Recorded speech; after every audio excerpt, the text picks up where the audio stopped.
Good morning, students. Today we will continue our chapter, the world population. In this chapter, today's our topic is spatial pattern of population change. It means कि population change के spatial patterns क्या क्या हैं.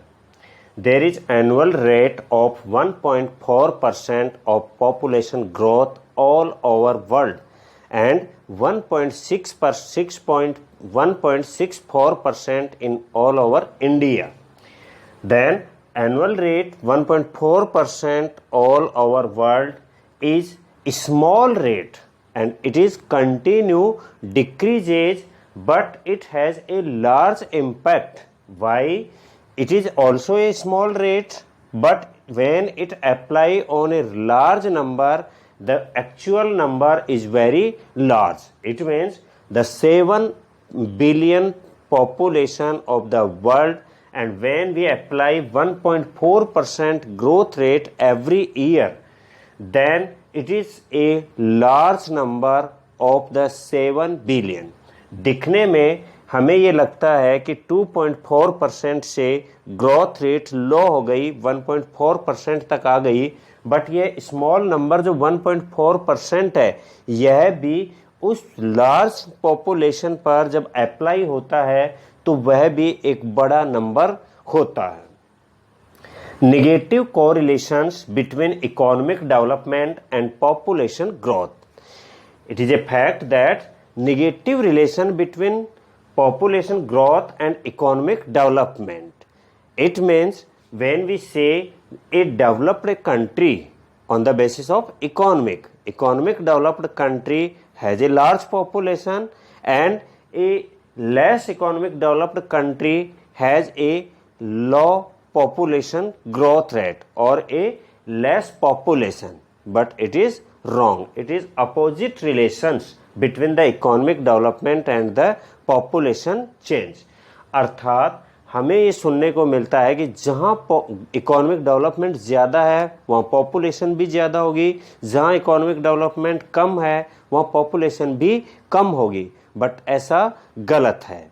अगर हम world की distribution of population के pattern को देखें तो जो डेवलप्ड कंट्रीज है, developed country means economic development जहां पर ज्यादा है, developed countries has the less number of years for doubling population. अर्थात अपनी पॉपुलेशन को डबल होने में डेवलप्ड कंट्रीज में टाइम कम लगता है, टाइम ज़्यादा लगता है, जबकि डेवलपिंग और अंडर डेवलप्ड कंट्रीज है, जो लेस इकोनॉमिक डेवलपमेंट कंट्रीज है, वहाँ डबलिंग टाइम बहुत कम है. इट मीन्स जो इकोनॉमिक डेवलप्ड कंट्रीज हैं वहाँ पर पॉपुलेशन ग्रोथ रेट है वो लो है, और जो अंडर डेवलप्ड या डेवलपिंग कंट्रीज है वहाँ पॉपुलेशन की ग्रोथ रेट है वो ज़्यादा है.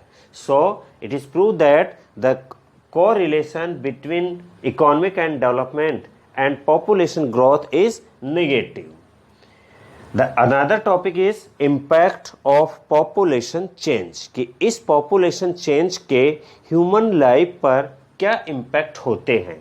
तो सबसे मेन इम्पैक्ट है कि क्यों हमें पॉपुलेशन जो बढ़ती जा रही है उस पर कंट्रोल करना ज़रूरी है. ग्रोथ रेट जो रैपिडली इंक्रीज हो रही है उसे डिक्रीज करना ज़रूरी है. इसका मेन रीज़न है कि the resources are available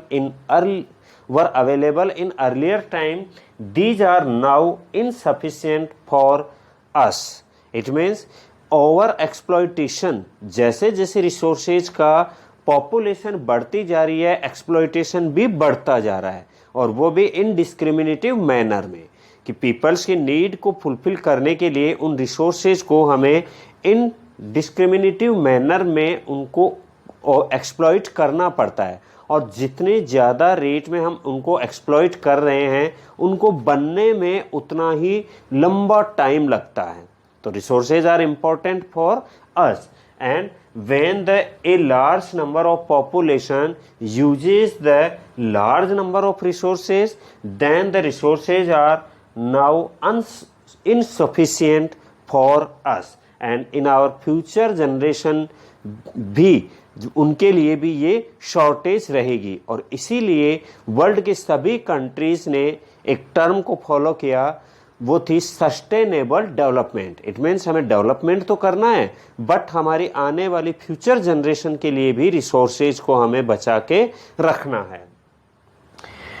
HIV और एड्स एपिडेमिक, HIV और एड्स जो थी, HIV नामक वायरस था और एड्स एक डिजीज है। इस डिजीज की वजह से अफ्रीका और Commonwealth independent state CIS, Commonwealth independent states, Commonwealth states are those state which are under ruled by the other countries and for example Britain, कि ब्रिटेन के कंट्रोल में ब्रिटेन ने जिन जिन कंट्रीज पर रूल किया था और अब वो इंडिपेंडेंट स्टेट हो गए।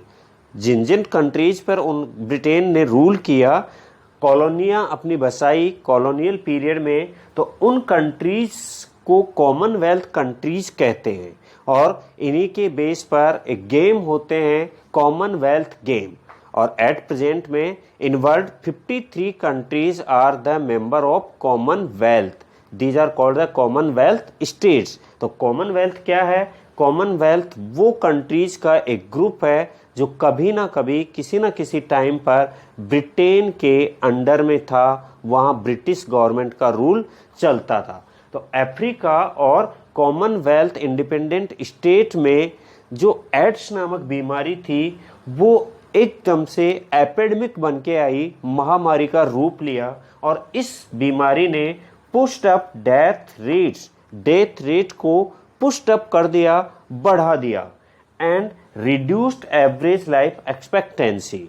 और इसने average life expectancy means the imaginary age of any person at the time of birth, कि जन्म के समय ही उसके एक एक्सपेक्टेड एज है उसको मान लिया जाए, that is called the life expectancy. For example in India there is 65 year is the life expectancy. It means कि यहाँ पर जो भी बच्चा जन्म लेता है, जन्म के टाइम में ये माना जाता है कि अगर ये अपनी लाइफ लॉन्ग जीता है तो ये 65 ईयर की एवरेज लाइफ तक ये लाइफ जिएगा, that is called the life expectancy.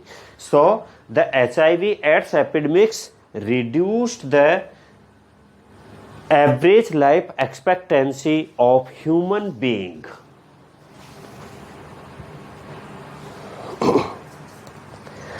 Students, our new topic is demographic transition. We discussed in our earlier classes that demography means a scientific study of population of any area. So demographic transition is a theory and it is used to describe and predict the future population of any area.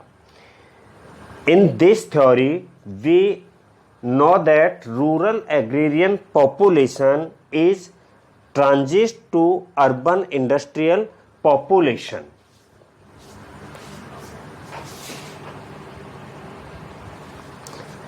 This theory tells us that the population of any region changes from high birth and high death to low birth and low death as society progress from rural agrarian to urban agrarian and literate to urban industrial and literate society। अर्थात ये demographic transition theory हमें ये बताती है कि population जहाँ illiterate rural agrarian होती है, धीरे धीरे पासिंग ऑफ टाइम वह अर्बन इंडस्ट्रियल में कन्वर्ट हो जाती है, अर्थात इलिटरेट से लिटरेसी की तरफ आ जाती है। The population transition is 3 stages, यह 3 स्टेज में होता है। Before 200 years in the first stage high fertility and high mortality. It means इस स्टेज में हाई फर्टिलिटी और हाई मोर्टेलिटी दोनों ही थी, but people reduced more compensate for the death due to epidemic। अर्थात इतनी मेडिकल फैसिलिटीज़ नहीं थी और कई सारी एपिडेमिक्स होती थी, उनकी वजह से एकदम से डेथ रेट थी वो डिक्रीज हो जाती थी। और the population growth is slow and most of the people are engaged in agricultural activities where large families are as asset। अर्थात फैमिलियाँ बड़ी थी, जॉइंट फैमिलियाँ थी और वो एग्रीकल्चरल लैंड पर ही डिपेंड थी। लाइफ एक्सपेक्टेंसी इज लो, उस समय लाइफ एक्सपेक्टेंसी एक एवरेज एज थी वो लो थी due to the lack of medical facilities। People are mostly illiterate and have low levels of technology। 200 years ago, all countries of the world are in this stage। Second stage, fertility decline and decline mortality rate also। Second stage में starting में तो fertility high थी, but on the passing of time धीरे धीरे that was decline and decline mortality rate। जैसे जैसे science ने development किया मोर्टेलिटी रेट भी धीरे धीरे डिक्लाइन होने लगी। Third stage is fertility and mortality both are decline। The population is either stable or grow slowly। या तो पॉपुलेशन क्या थी, स्टेबल थी, एक जगह रुकी हुई थी, या पॉपुलेशन की ग्रोथ रेट थी वो डिक्रीज हुई, तो धीरे धीरे पॉपुलेशन बढ़ रही थी। The population becomes urbanised, literate and has technological knowledge how and deliberately controls the family size।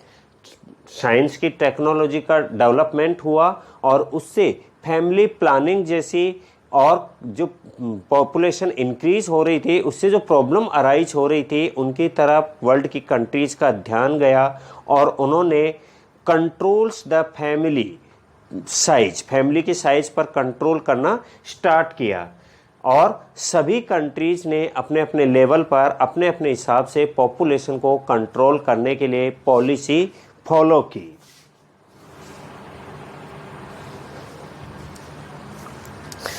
Our next topic is population controls measures. अर्थात ये जो वर्ल्ड की पॉपुलेशन रैपिडली इंक्रीज होती गई और उस जब पूरी वर्ल्ड की पूरी कंट्रीज का ध्यान इस तरफ गया, इसके जो इफेक्ट थे उनकी तरफ गया, तो उन्होंने पॉपुलेशन को कंट्रोल करने के कुछ मेजर्स बनाए।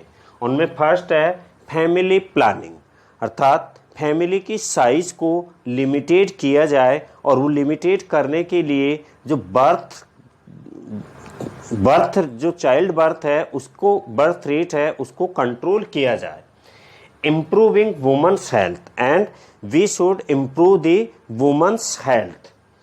फ्री अवेलेबिलिटी ऑफ कॉन्ट्रासेप्टिव्स, जो गर्भ निरोधक हैं उनकी free availability, these contraceptives are available free for peoples.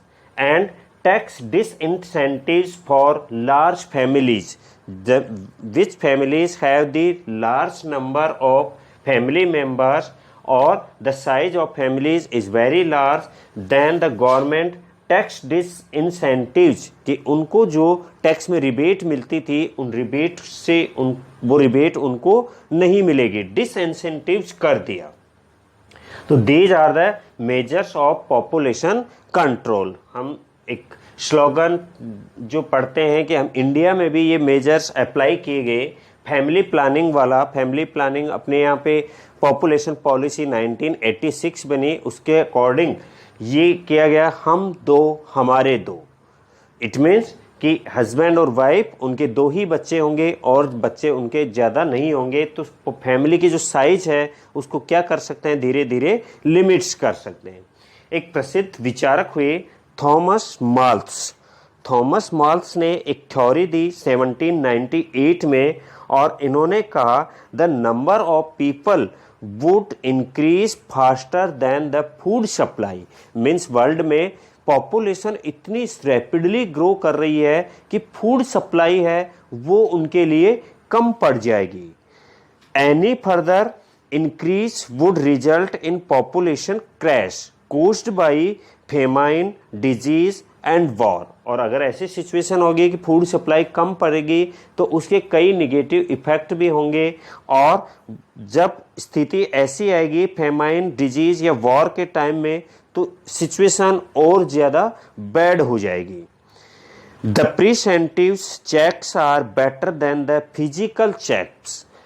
उस थ्योरी में थॉमस माल्थस ने कहा कि प्रिवेंटिव चेक्स अर्थात जो बचाव है वो ज़्यादा बेटर है देन द फिजिकल चेक्स, कि प्रॉब्लम अराइज हो और उसके बाद हम उसको सुधारें, इससे बढ़िया है उस प्रॉब्लम को पहले से ही उसका सॉल्यूशन हम ढूंढ करके रखें, और वो है प्रिवेंटिव चेक्स अर्थात बचाव करना।